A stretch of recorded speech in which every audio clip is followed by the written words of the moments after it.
はい、水亀座の皆さんこんばんは。アストロカウンセラーのターラです。いつも動画のご視聴ありがとうございます。今回は、恋愛や人間関係に特化した内容でお届けしたいと思います。特にこのクリスマスとか年末年始お休みが多い期間でね、関係性がぐっと近づいたりとか、普段とは違う動きでちょっと寂しくなったりとかっていうのがあるので、今パートナーがいらっしゃるとか気になる方がいらっしゃる方は、そのちょっと短い期間の年明け7日ぐらいまでの期間で 見させてください。そして新しい出会いを求めてますっていう方は、少し期間を延ばして来年の2月末までに何かいい出会いがあるかどうかっていうのを見てみますね。よろしくお願いします。まずはじゃあパートナーがいらっしゃる方から見てみます。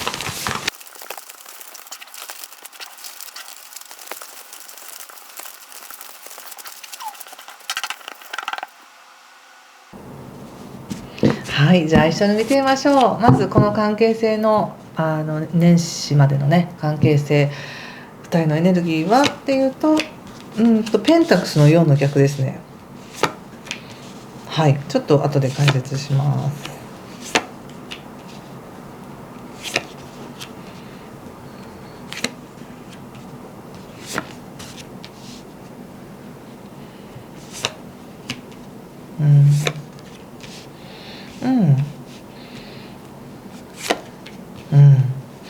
お互いに譲歩し合ってるんだけど、その譲歩し合ってるなんていうかな、本当はね、その2人ともの望みがパチッと一致して、その同じ望みで過ごせたら一番いいんですけども、なんかそれはなんか少し違うみたいなんですね。この年末年始の過ごし方っていうのはお互いにちょっと違う過ごし方をするので、お互いに譲歩して相手に合わそうとしている。でもその相手に合わそうとしているエネルギーっていうのがうまく伝わっていないっていう感じがしました。この今このね1週間2週間ぐらいのエネルギーどうですか、2人のエネルギーどうですかって時にペンタクスの4なので、これまでしっかりとつなぎ止めてきたというか、関わっていく上で築き上げてきた信頼とか、お互いのやり方とかお互いの癖っていうものはよく分かってますよと。だけどそれをあえてちょっとこの期間外していかなきゃいけないんですみたいな感じがあります。だからどちらかがどちらかのちょっと望みを聞いてあげるっていう形かもしれませんね。そして水亀座の皆さんはね、結構勢いがあるんですよね。今いい意味でねエネルギーすごく強いですから、このエネルギーを自分にとってポジティブに使えば、プラスに使えばものすごくいろんなことができるわけです。これは恋愛においても関係性においても、何か近づけていけるとか、もしくは関係性から独立するとか、自分の強さを信じるとか、いろいろできるわけです。それはとても出ています。戦車の逆位置と、あとペンタクスの10ということで、戦車の逆位置っていうのはもう本当はもっと進めたいんだこの関係をとか、もっと一緒に何か盛り上げていきたいんだって感じがあるけど、なかなかそうはできない。でも今とても満たされてるんですよね。ペンタクスの10っていうのはこう家に関したこととか家族に関したことに関してとても恩恵があるよっていうカードの意味でもありますし、この仕事だけじゃない、なんかお金だけじゃない、パートナーだけじゃない、なんかいろんな要素っていうものが自分の人生の中のね、いろんな要素が今バランスよく満たされてますっていう感じがあります。なのでとても落ち着いています。だけど相手の方っていうのはちょっといろんなことを考えているようです。ここでソードのエースの逆位置っていうものがあり、なんか相手からしたらですよ、なんか自分なりにアプローチしたとか、自分なりには歩み寄ったんだって感じがあります。なので例えば少しお互いの家の距離があるとしたら、なんか今度そっちに行こうかなみたいな前振りをちょろっとしたとか、今度旅行に行くんだけどって本当は一緒に旅行に行かないって言いたかったけれども、今度旅行に行くんだっていうことだけ言って最後の締めは言わなかったみたいなね、なんかそういう感じがあって、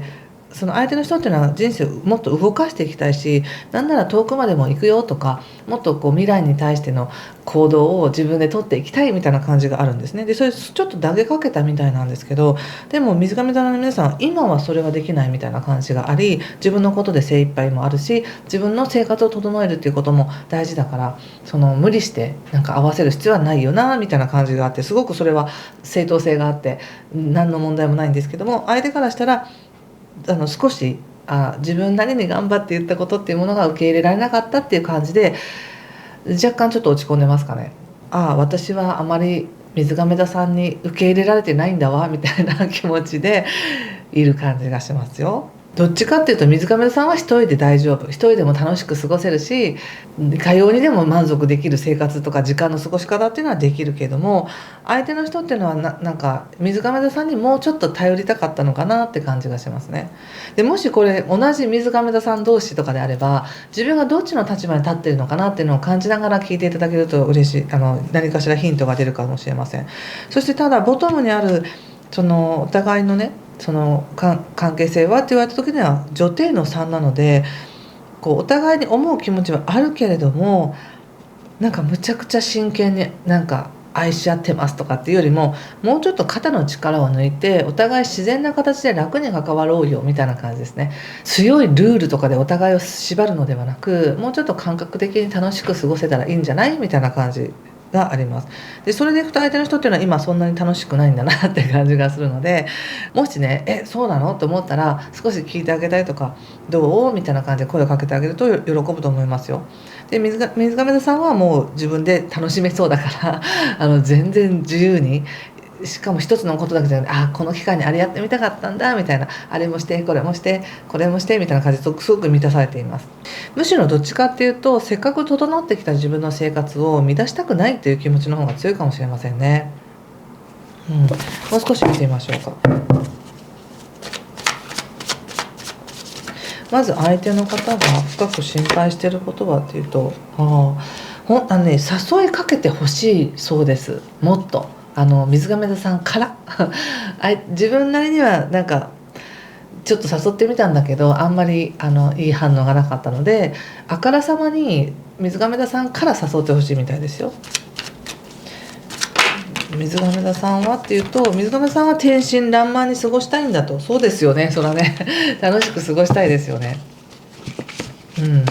もっと自由でいたいんだ、もう自分でこういう人間だよとか、こんなところもあるよとか、全部大っぴらに全部見せたいよみたいな感じだから、こうかっこつけるとか、こういい人でいる仮面をつけるとかじゃなくて、こういうとこもあるよ、だらしないとこもあるし、もっと自由でいたいとこもあるしみたいな、そんな感覚を全部出したいんだって感じ。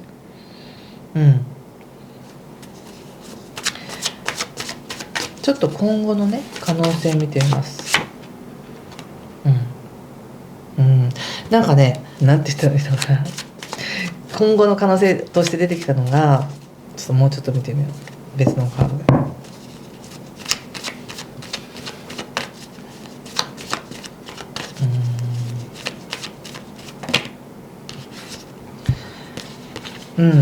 ワンドのナイトとソードの10ですね。そしてこの出てきてるカードっていうのがすごく不思議なカードで、水亀座さんは一人で楽しめるわけですなんかこの時期。そしてそれを相手はなんかそこまで本当に一人で楽しんでるようには思えてないんですよね。本当に自分が今天真爛漫に自分のことで楽しいんだっていうふうに思っていない感じがあり、どっちかっていうと私を避けたいからそう言ってるんでしょぐらいの感じがあるんですよね。なのでそんなことない、ちょっとオーバー気味に感情表現したりとか、ちゃんと思いはあるけれども今はこうやって過ごしたいんだっていうことを表現した方がいいのかなと思いました。決して情熱がないわけじゃないじゃないですか、水亀さんの中にね。なのでそれを相手に言ってほしいなと思いましたし、で正直そんなこと言うの面倒くさいとかちょっと鬱陶しいなみたいな気持ちもあるかもしれませんが、それはなんか言ってあげないと相手が勝手にいろんな想像をするっていう感じがしたので、面倒くさいけど向き合う、たとえそれがうまく伝わらなかったとしても、多少揉めることがあったとしても、でも向き合ってるんだっていう事実っていうのは分かるので、相手に伝わるので、こう変に距離を置くとかではなく、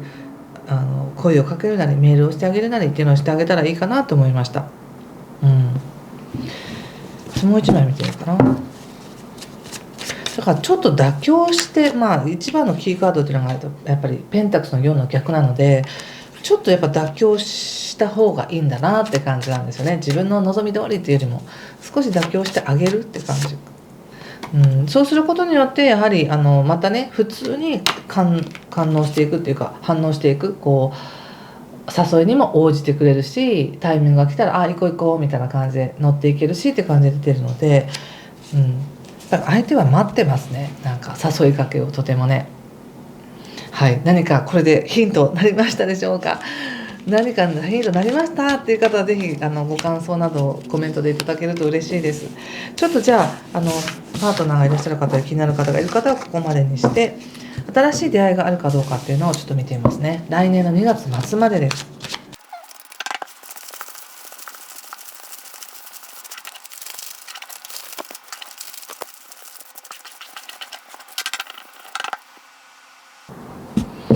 はい、じゃあ一緒に見てみましょう。スターの逆、ペンタクルス5逆、ワンド5の逆、ワンド9逆、カップ6、ペンタクルスのページ逆、ソードの5ということで5が3枚も出てますね。気をつけることは対策が忍者の逆と、あとソードキング、そしてオラクルははい、ワンドのページです。トランスフォーメーションということでね、なんかここサティスファクションとかで満足とかも出てますし、何かねこの来年の2月までに自分の中の感覚っていうものが更新されるみたいです。いい意味で変化していく、改革していくっていう感じが、変容していくっていう感じがあります。いい意味で自分自身の感覚がなんか育っていくっていう感じかな、何かに対して。なのでなんかちょっと不思議な感じなんですけど、こう誰かに出会いますとかっていうその出会う人がバンと出てきてるわけではなく、こう今まで自分が思い描いていた誰かとの関係や恋愛の方法やなんかそういうこういった出会いがいいなみたいな、そういった思いっていうのは密かに思っていたけれども、でもどこかでそれは夢物語であって自分はなかなか難しいんだっていう、そういう思いが今まであったよと。そしてもうそれに対して頑張るのも疲れたし、こう自分自身を変えていくのもなんか違う気がするしっていうことで少し消極的になったり、別のことをとにかくこなそうみたいな感じで、あまりこの恋愛やパートナーシップっていうことに対してだけこう焦点を当てて頑張ってきたわけじゃないと。むしろどっちかというともういいやって感じでこう手放したくなるような感じが出てるんですね。でも5が3枚も出てるっていうのがすごく面白いところで、これって何かを壊して新しくしていくよっていうことなんですね。これまでの安定したものを壊して新たな可能性っていうのを見ていくよ。そして前よりももっといい状態にするために壊して新しく作っていくよって感じなので、一瞬なんかこう壊れてるとかこう変化している最中みたいな感じでちょっとごちゃっとしてるんですけど、それがその2月までの間に一番言われてることなんですね。だから誰かとの関係性や新しく付き合っていこうとか新しく向き合っていこうってなった時に、そのちょっとごちゃっとした感じなんですけど、でも起きてることっていうのは自分の中で何かしらの変容が起こり、やっと前向きにポジティブに自分自身っていうのを見ていこう、そして自分の価値っていうのを損なうことなくきちんと他者と関わっていこうみたいにね、きちんと進んでいくみたいな感じが出てるんです。ただ少しやっぱりまだその変容の最中なので、じゃあはいここで出会いましたラブラブですねみたいな、そんないきなり美味しい棚ぼた的なことがあるわけではないよって感じなんですね。あくまでも変容中という感じです。でその後にやっぱりここでやっぱソードの5が出てるっていうのは、何かもしかしたらですよ、全員が全員そうじゃないかもしれないけど、もしかしたら恋愛をするとか誰かと関わっていくっていうことを自分が選んだら何かをやめなければいけないんだとか、何かをおざなりにしてしまうんだっていう、そういった恐怖があって自分が誰かと向き合うということに、避けていたっていう感じがあるかもしれません。でその恐怖っていうのは密かにまだあるんだなって感じがありますよ。そしてなんか一人でいるのも別に嫌いじゃないしとかってね、こういろんなポジティブな理由っていうのは出てくるんですけど、対策として言われているのが忍者の逆もあるし、ソードのキングっていうのもあるので、その誰かと関わるからって全く自分の一人の時間がなくなるわけじゃないからねっていうメッセージが来ています。自分自身がしっかりと自分とつながって自分というのを保つからこそ他者とすごくうまくいく。他者に合わせすぎるとか他者に飲まれるとかエネルギーを同調させなければならないってことではないので、自分というものがしっかりあればあるほど他者と関わることによってより豊かさを生み出していくことができる。でそんな風な感覚に変容していく最中です、2月までっていう感じで言われているので、あまりその最中のことでやっぱりダメだとかやっぱりこうだみたいに自分になんかこう自分自身を批判したりとかなんか諦めたりとかっていうのはしないでほしいなっていう感じです。自分を保ちながら、自分の時間も大事にしながら他者と関わっていく自分に変容していってるとこだよっていうのがメッセージですね。面白いというか興味深いです。とてもこれは。最後にもう一枚オラクルカード引かせてください。水亀田さん、はいはい、このカードが出ました。何かしら感じることがあればこの絵柄からでもね、何かメッセージ受け取ってみてくださいね。あなたの安全だよと言われてます。誰かを愛することも、これから愛を学んでいくことも、誰かとの関係性を築いていくことも安全に見守ってますよっていう感じが私はしました。なのでね、ぜひご自身のエネルギーを高く持っていてくださいね。さっき見た時もやっぱカップの10ですごく良かったわけですよ。いろんなことをバランスよくやっていて自分が保たれてるなっていう感じなので、誰かとの出会いに関しても自分の情熱や自分がやりたいことを大事にしたいことっていうのをしっかりと保ちながら、でも新しいエネルギーっていうのを受け入れてねって感じがしました。なぜならば安全だからだよっていう感じですね。はい、ということでここまでにしておきたいと思います。もし何かしら分かりましたとか参考になりましたという方はぜひいいねボタンやコメントで教えてください。また来年前半のですね全体の動画をまたアップしていきたいと思います。はい、ということで今回も最後までご視聴ありがとうございました。失礼します。